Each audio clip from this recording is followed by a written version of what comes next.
We can fix that, I know, you'll screw up my They deal. can make a contact for your distance and one for your close up. Yeah, but it's not very good. That's what I have.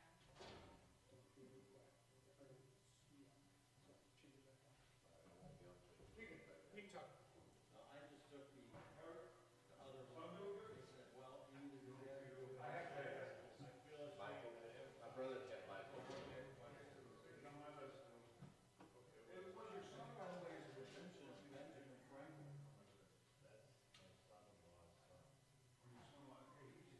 Anybody got any current questions we didn't try? Well, he's doing okay. Just worried about him a little bit. They don't really know what really caused it. Oh, so they're trying to find out. Something could come back or something could happen. They really don't. Is there any fly too much? Okay, he's in it? I got a special one again. You got a special one? What's that? I have two children that have wandered away from the path, Okay, and they need to come back. I don't even know what to do with them. all right. One was baptized in this church. David, David and Jessica. Jessica. Okay. Any others? How's your boy doing? Your boy's wife? Yeah. Ever? Yeah. They should be sitting in the back and I can't hear you. I'm sorry, maybe this messed Don't up. tell her that. What did you ask me? I said, how's your son and his wife doing? Well, I haven't talked to her this week, so I feel, it was her birthday Wednesday, so we wished her happy birthday. She replied, but we really didn't talk. Gotcha. So I don't know. Okay. Sometimes I hate to call because I feel like I'm bugging. That's how you stay in contact with them, it's a moment. Any others? You know, what's going on over there in Israel and Iran, it's tragic, and we don't celebrate the death of a person, but we celebrate the freedom of the people of Iran.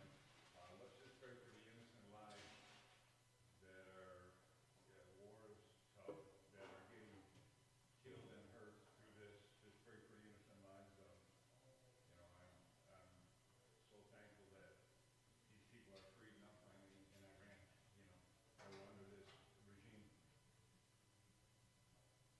For those of y'all who don't understand what's going on over there, if you just watch the news here in America, you're gonna see a bunch of protests, you're gonna see a bunch of people out in the street protesting all this. I challenge you to watch what's actually happening over there. You're not gonna see it in the drive-by media. Amen. But the Iranian people are ecstatic over what's happening. Absolutely. And speaking, just, this ain't got nothing to do with Sunday school or anything like that, but just speaking from somebody in the military and has been over there in that part of the world and knows what's kind of going on over there, is the best thing that could happen. Yep. Just Yeah. fill it out, Ken, the Ayatollah guy. Well, it's Iran. If you look back at every terrorist, not every, most terrorism that's going on, it's sponsored by Iran against the U.S. The best thing. Well, and if you look, well, if you want to get political, if you want to look at the whole who financed it, you can go back to Obama and Biden and all that other stuff. I'm just saying what happened. You're going to see here in America, oh, it's bad, it's bad. Everybody's going to start, folks, over there, they're not saying it's bad. We'll talk after Sunday school about that. I don't want to get on that soapbox, but yeah, they do their part. Any others? My wife Kathy is going to represent me in court. Some pretty serious stuff in regard to my whole life activities. I'm trying to maintain my right to be there in the protest, to be there, and to offer these women hope and help through Jesus Christ. And the city and the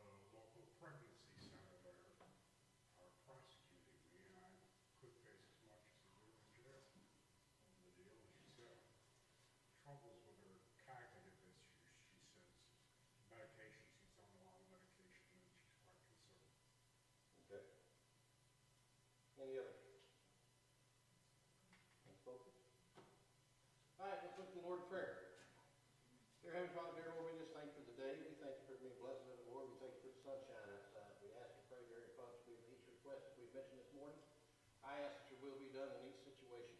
I also ask, Lord, that you be with us as we study your word for a little bit. Help us to pick up on something and learn something maybe we didn't know or it slipped the first time we studied it. Please forgive me my sins where I failed you and all these things I ask in Jesus' name. Amen. Pop quiz, what did we learn last week? What David do last week? That you were having a hard time talking. We did learn that, didn't we? And you know what? It's going to continue for a few more weeks. I don't have a key. What did he do? What did David do last week?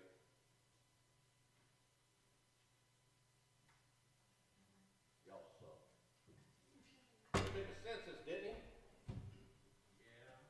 Was God happy with him after he took the census? No. What did he do? He gave him an opportunity to do what? Yeah, gave him an opportunity to choose his punishment.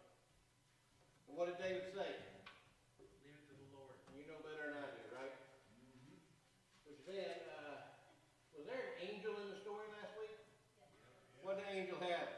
Sword. Sword. There we go. Now, are we starting to remember a little bit about it? Killed 70,000. All right. Now that we kind of refreshed ourselves, I want you to understand something about this angel and this sword. Where did it all stop?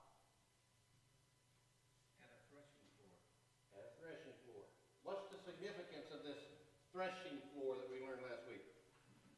Where they built the temple. That's where the temple was going to be built. Anybody remember the guy who owned it? What his name was?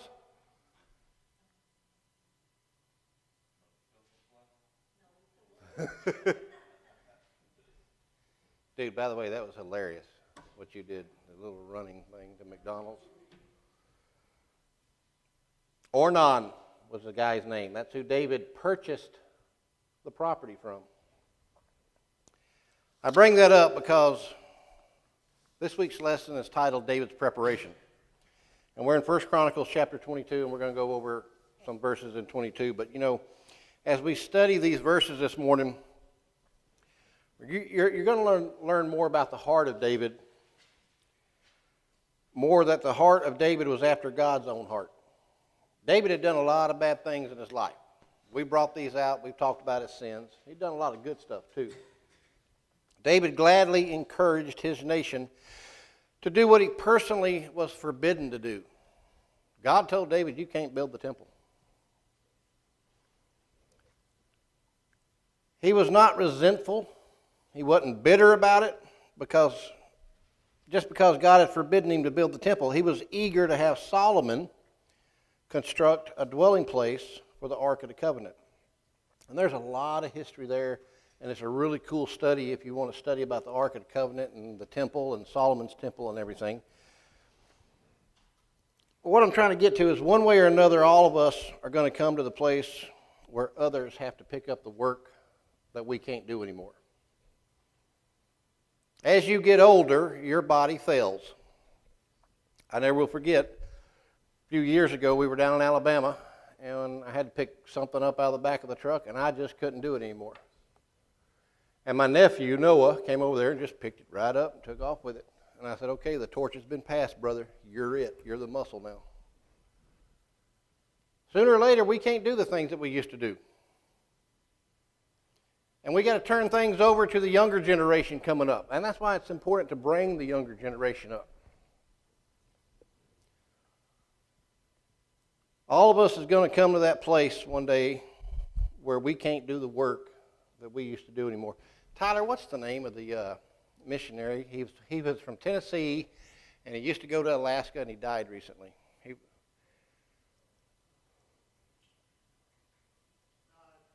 Norris Ward. I was thinking about Norris Ward when I was studying this lesson about this part. That man worked up until the day he died, doing what he could do.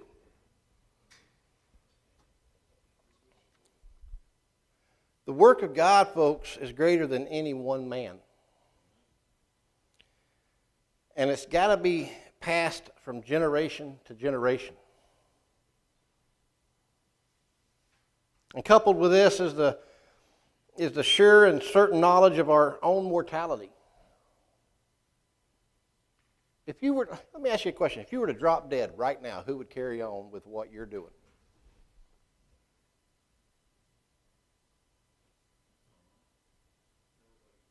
Maybe you're saying to yourself, I ain't doing nothing for the Lord, so it don't matter. That's a bigger problem.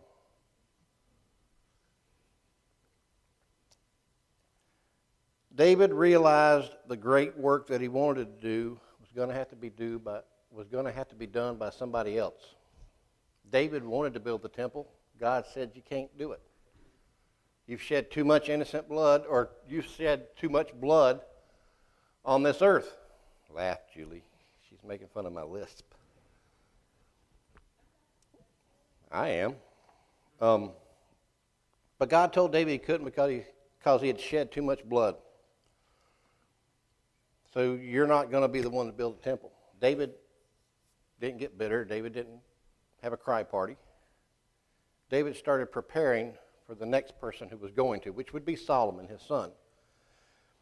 You know, he displayed a lot of wisdom and humility, and he expressed no regrets over the things that he couldn't do.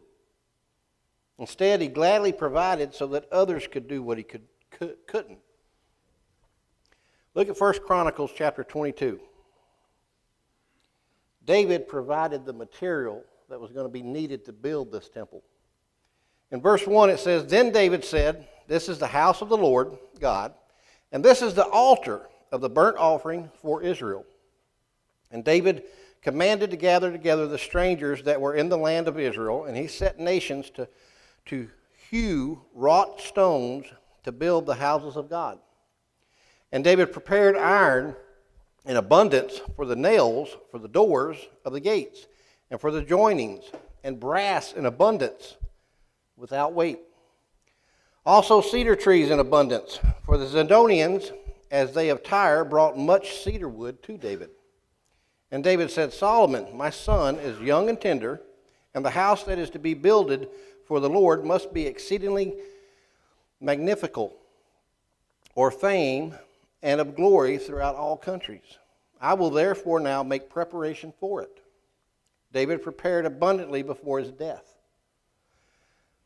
One of the tests of your character is how you react when God says no. Has God ever told you no? I like to be told yes a lot. But God has said no a lot to me in my life. God has specifically forbidden David from building a house for the Ark of the Covenant in Jerusalem. And David was obedient to this command, and he did not make an attempt to build the temple. He didn't say, I'm going to do it anyway.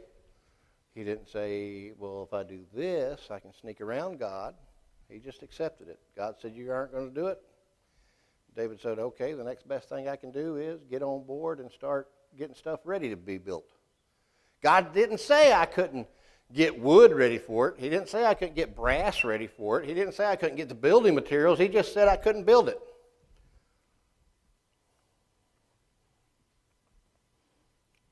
David did take many steps to see that the temple was built. What does that say about David's attitude? What is attitude? What is attitude? It's everything. David had an attitude of selfishness that leads us to ignore, or there is an attitude of selfishness that leads to us to ignore or put down any work that we can't do ourselves. It had been very easy for David to say, okay, God, I can't build it. I'm just going to go on being king and living out the good life.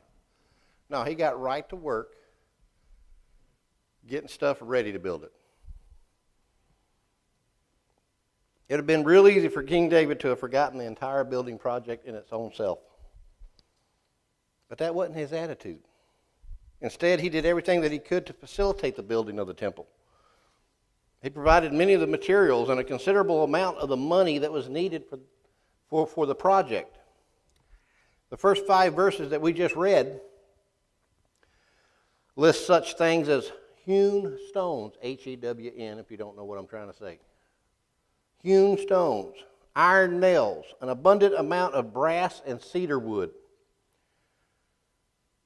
Folks, this just didn't happen. He just didn't make a weekend trip down to Walmart or Lowe's or Home Depot and get this stuff.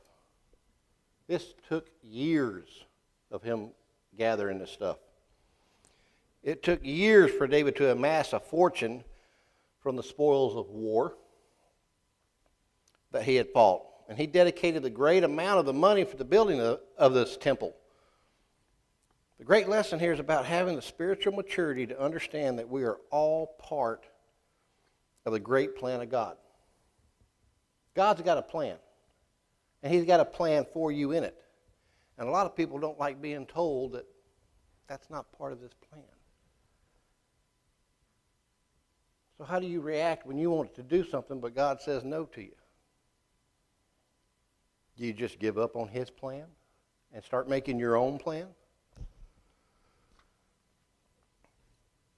We got to have the spiritual maturity to understand that we're all part of God's plan. And there are times that we must plant.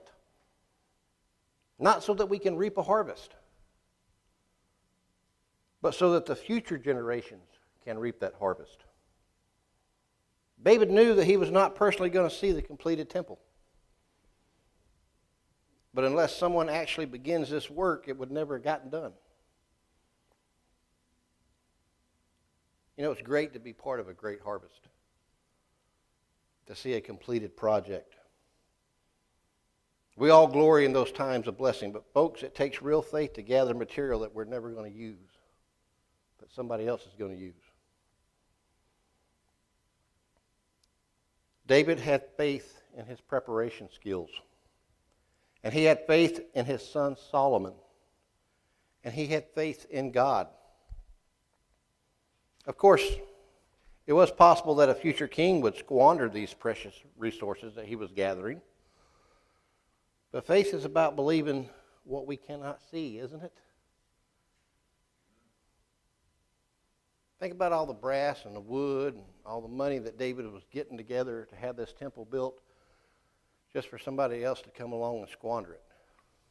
David had faith that all that stuff was going to be used to build the temple. Whether we like it or not, we're moving into an uncertain future. And we need to take every opportunity to provide for the spiritual growth of those who will come after us.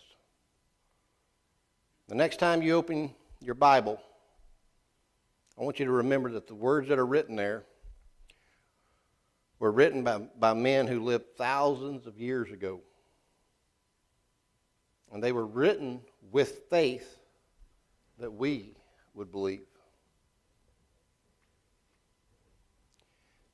David prepared the man.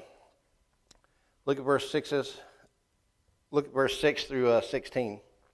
Then he called for Solomon his son and charged him to build a house for the Lord God of Israel.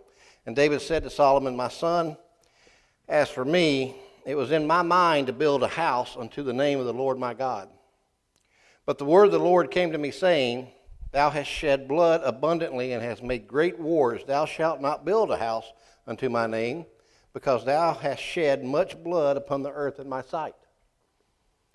Behold, a son shall be born to thee, who shall be a man of rest." This is key here.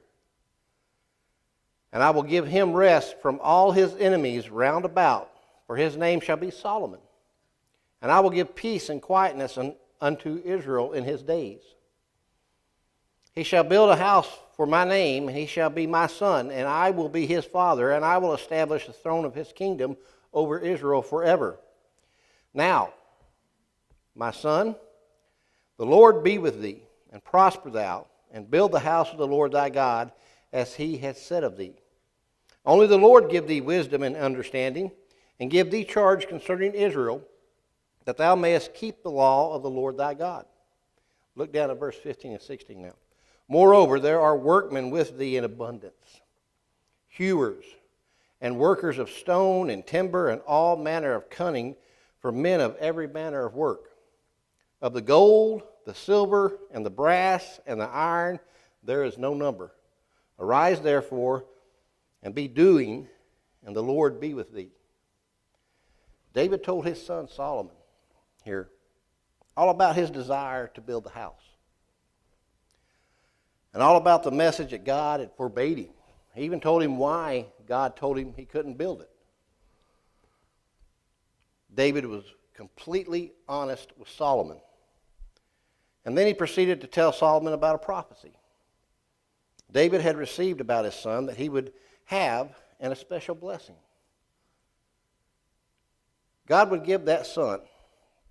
David gave Solomon instructions and encouragement for the great work which God had given him. God would provide for Solomon all that was needed for the construction of the temple. He wasn't going to have to go to Home Depot and get this stuff. He had it already. God would give him rest and peace from his potential enemies. That's the key here. The entire time that Solomon was supposed to be building this temple, there wasn't going to be anybody attacking Israel. There wasn't going to be any wars. He would have time to focus on this project. That was the prophecy. David told his son, look, you're going to have the time to do this. You're going to have the ability to do this. You're not going to have to be worried about distractions of going on. We should note that the gift of peace from God was so that Solomon could do the work. You know, peace and quietness were needed for Solomon to concentrate his efforts on building the temple. Have you ever tried doing something, whether it was a project or a paper you had to write?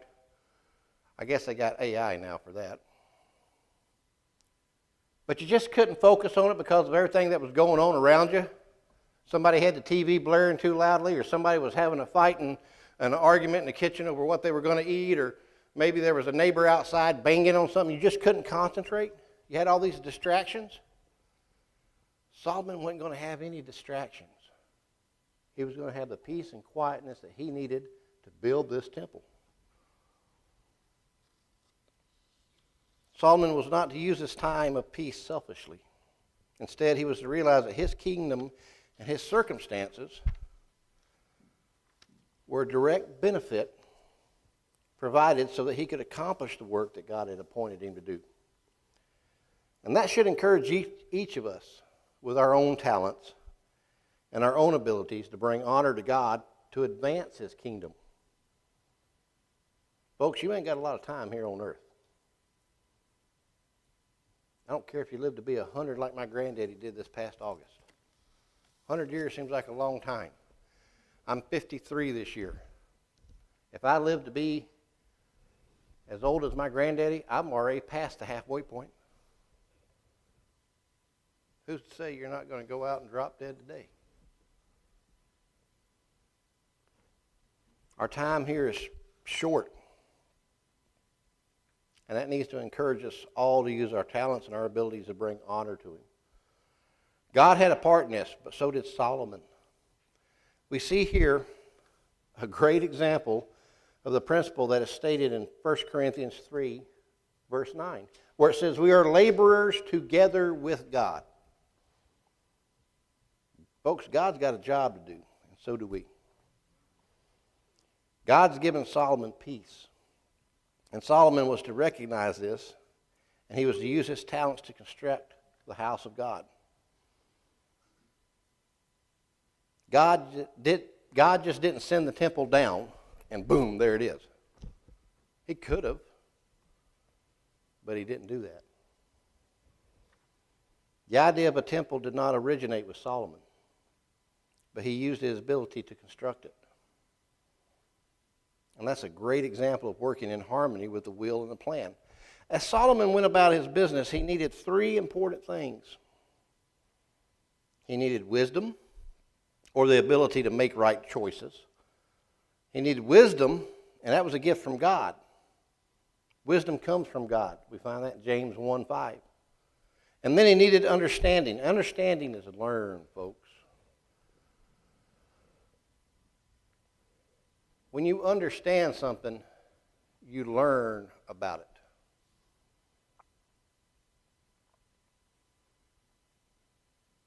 Understanding. I don't like tomatoes. Y'all like tomatoes? Y'all like tomatoes? Me and Lindsay can go out to eat together. None of y'all, I ain't eating none of y'all. I had to learn that my wife loves tomatoes. So I know that when we go to the grocery store, we're going to get tomatoes whether or not I want to go over the produce section or not. It's just what we do. What did you learn? That's right. Whether we buy anything or not.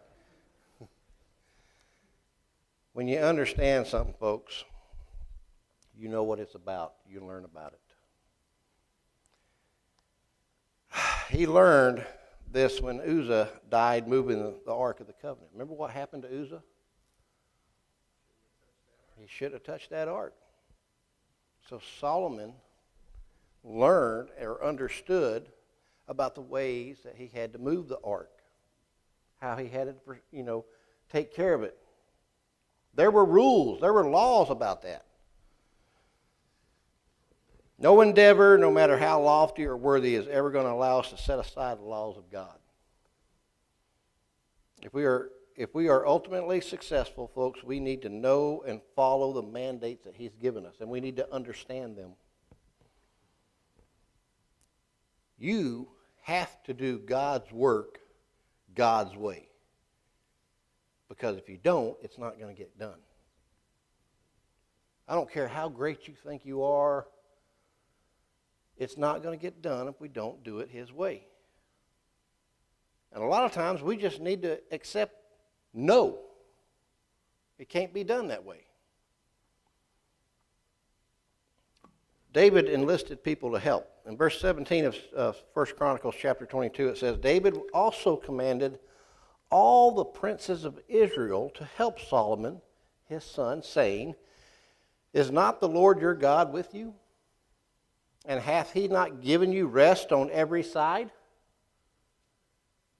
For He hath given the inhabitants of the land into mine hand, and the land is subdued before the Lord and before His people.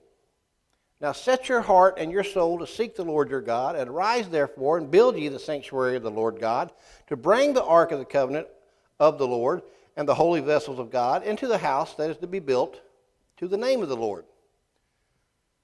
David told all the princes, hey, look, there's nothing going on. We don't have to worry about war. We don't have to worry about being invaded. We don't have to worry about this. God's given us the quietness to do this, the peace to do this. He told Solomon that, but he also told all the princes of Israel that, hey, this is the time to do it. God is providing us peace and harmony. Solomon did not bear the responsibility for building the temple alone. God put Solomon in charge of the project, but the other men of Israel were also involved in the great work. Solomon was kind of what does Pamela do, Nita? What's her job? Well, what was it she did? Oh, I thought she was something else. I thought she was like a project manager. That's the word I'm looking for. I thought she was a project manager. You ever dealt with a project manager? They know it all.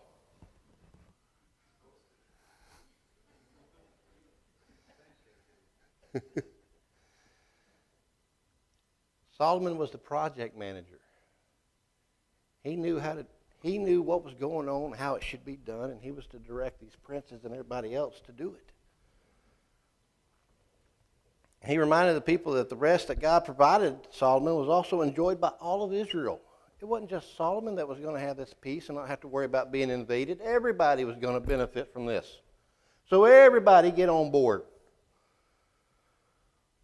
The blessings of God are shed abroad. Folks, I'm going to tell you something. When leaders seek the will of God and follow the ways of God, everybody benefits. All the princes of Israel needed to realize this. These leaders also had a spiritual responsibility. They were to set their hearts and souls to seeking the Lord and His will for their lives. God never leads contrary to Himself. When God leads the leader, He also leads those who follows the leader. God's plan for Solomon to build the temple was also God's plan for Israel, and everyone was encouraged to get on the same page and make this work personally important. When New Hope was building this building, Bill, Everybody had their own unique skill where they can help out. I wasn't here then. I'm asking. Everybody was focused on getting the building built, though, right? Was there a project manager? Did he or she know it all? Mosley? Was there a set of plans that showed that them windows were supposed to be a certain height? What if Grandma didn't like those windows that high? What if she wanted to change them?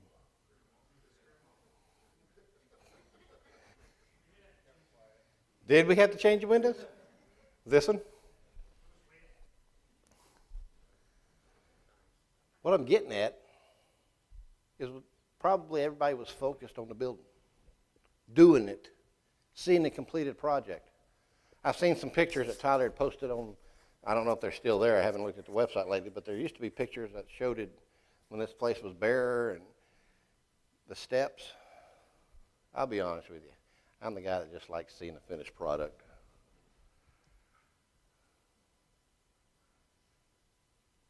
But what would it have been like to walk in here? Can you imagine this place just, what it would look like if there wasn't no lights, there wasn't no paint on the walls, wasn't no sheetrock, it was just studs and maybe metal on the outside? Concrete floor, I'm assuming is what's underneath here. New Hope was focused on getting a building built, right? Everybody had their own unique skill. Scott, what do you specialize in? Making keys, right?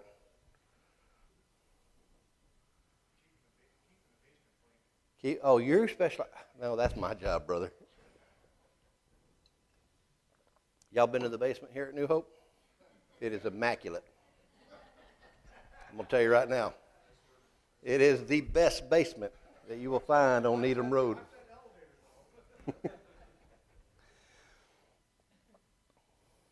You know, a lot of times we see the work of the Lord done in a half-hearted manner by those who are not truly committed to it.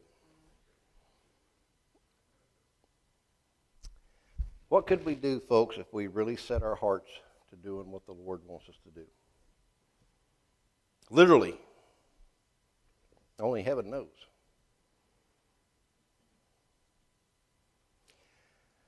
This project of building the temple had a completion goal from the beginning. And the temple was to be built so the Ark of the Covenant could be brought into it.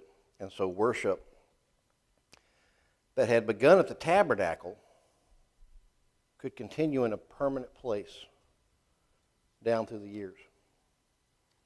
And the men of Israel were charged to dedicate themselves to the accomplishment of that goal.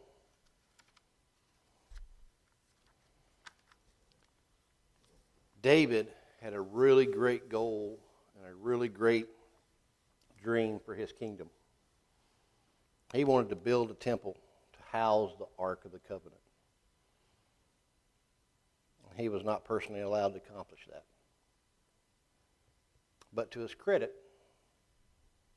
he was instrumental in getting it done. David made all the physical preparations for this thing to be built. He left Solomon a great fortune to be used in the construction of the building. He also transferred his dream to build a house for the Lord to his son, and it became his son's dream.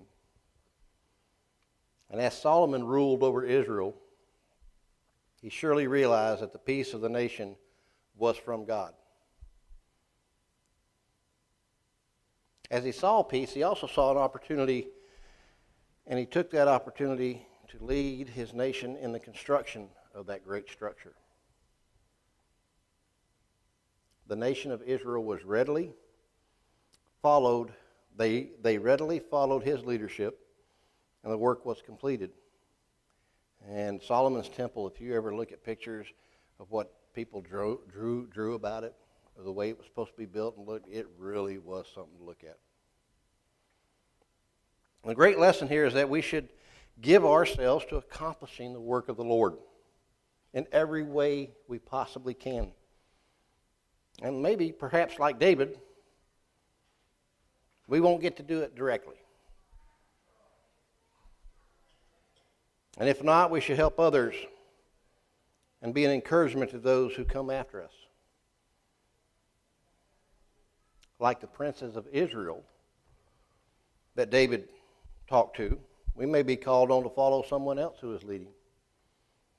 And if so, we should keep our eyes on the goal before us. We need to yield ourselves to that accomplishment.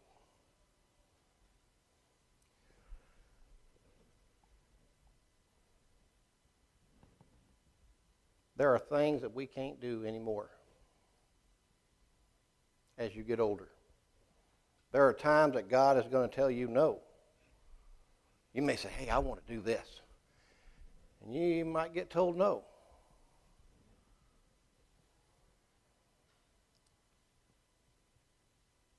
Denny, I want to have a fish fry for everybody outside the church.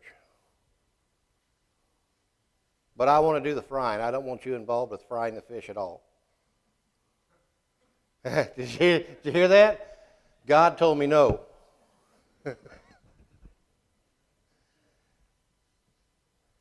Don't say Denny told me no. Now that was silly and that was dumb. I get it.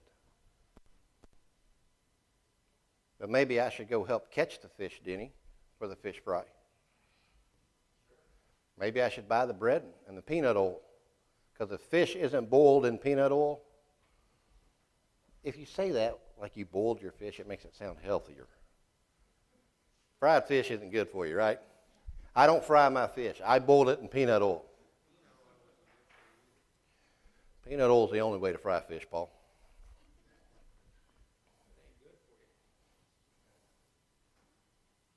There's things that we can do to make things happen, is what I'm trying to get at. I'm going to tell you something. Danny can fry some fish. He did it for my 40th birthday. Folks, just because we're told no sometimes doesn't mean we can't make things happen. God has a plan. We just got to do it His way. Lord, thank you for the day. Thank you for the many blessings. I pray and ask you, Father, you be with the rest of the service. I pray, Lord, if somebody comes in here and they don't know you, that they come to know you before it's eternally too late. I pray and ask you, Father, that no matter what we do it according to your will.